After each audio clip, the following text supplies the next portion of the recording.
Hi, everyone. Mike White here. Welcome to this week's blog post.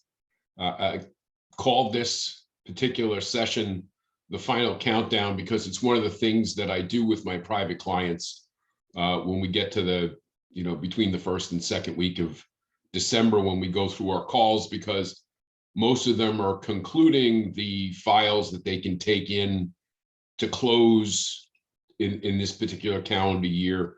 And many of you, this is that week where this is the last week you're going to be taking deals to close in 2021.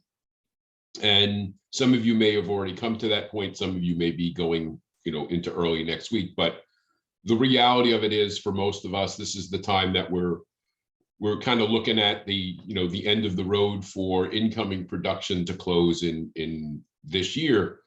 And so sometimes that shift between that production mode, the prospecting mode, the vacation mode, the holiday mode, whatever you want to call it, can become a little bit cumbersome, a little bit awkward, if you will.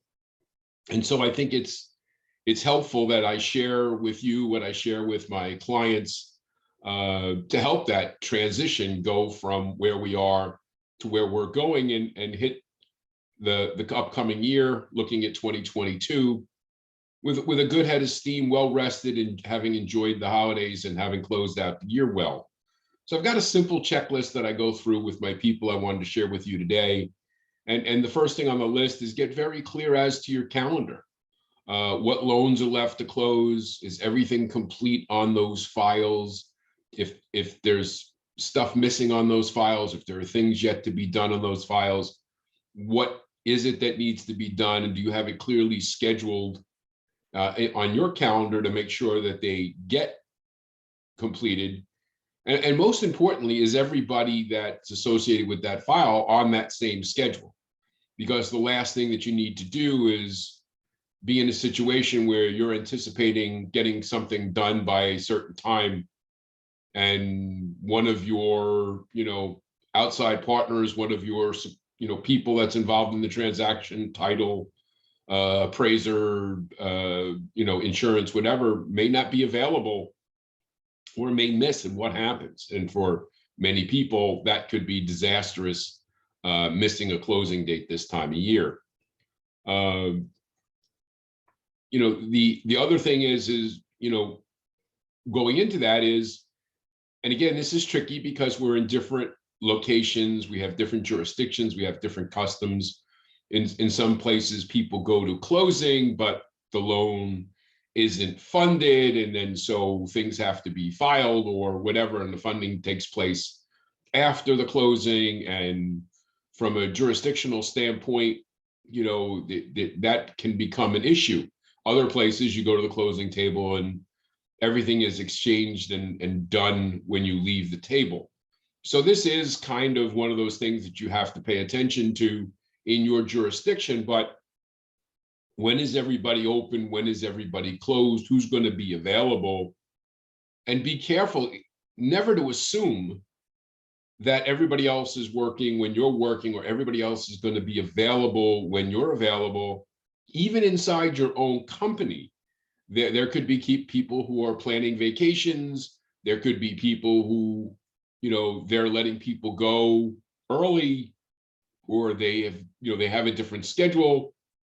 The company may be open, but that person, may be off work or even using a vacation day or paid time off of some sort.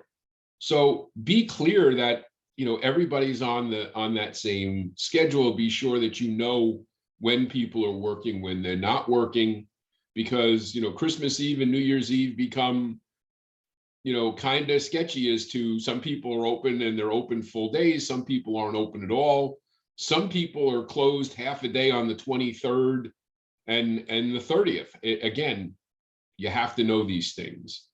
The other thing is on the list is, as you're transitioning and as you're looking during the holidays, is make sure that you're very clear on what your targets are for events that you want to attend, parties or gatherings or whatever are taking place in your marketplace. And this holds true for not only personal, company, professional events, but also your private family life or things that you're doing with friends. Making sure that you've got your calendar clear and you've got these things written down, helps a very awkward situation if you miss a key gathering or a key party, or fail to respond to something that you should have. And it's very easily taken care of in today's day and age by setting calendar alarms in your schedule, or just writing it down so that you know that it's there. I also think what doesn't happen enough right now is to make sure that you're, as a loan officer, and if you're a manager, making sure your loan officers do this, is to make sure that everybody that you pre-approved in calendar year 2021, and you haven't closed them yet. This is sort of inventory time. When I was younger, I worked in a lumber yard, and New Year's Eve every year, the place was closed for inventory. You'd count every piece of molding, every stick of wood, and everything got counted.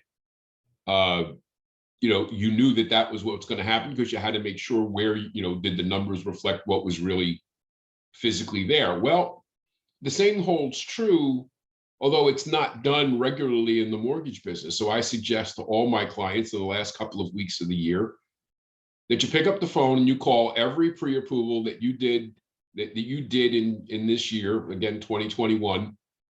If you didn't close them, find out what happened. If they're still looking, make sure that they're updated.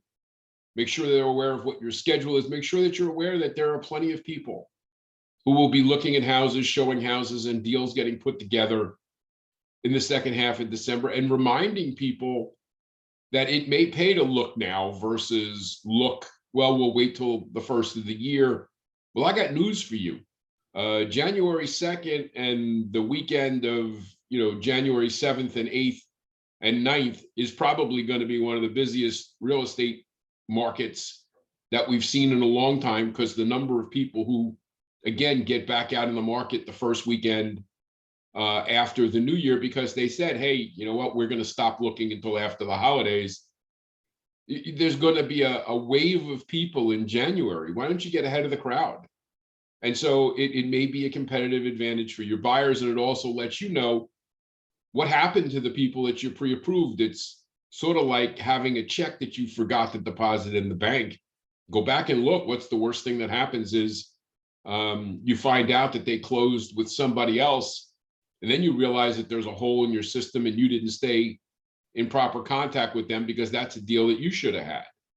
So make sure that you're dealing with everybody that you've pre-approved that you didn't close, and prep them for holiday house hunting and what's going to look like in the market come in January. And again, maybe the most critical, if you don't remember this, you're doing yourself a great disservice. Please use your phone. Pick up the phone and call people.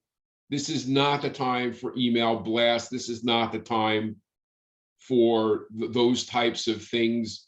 You've got to pick up the phone, call people, leave them a personal message.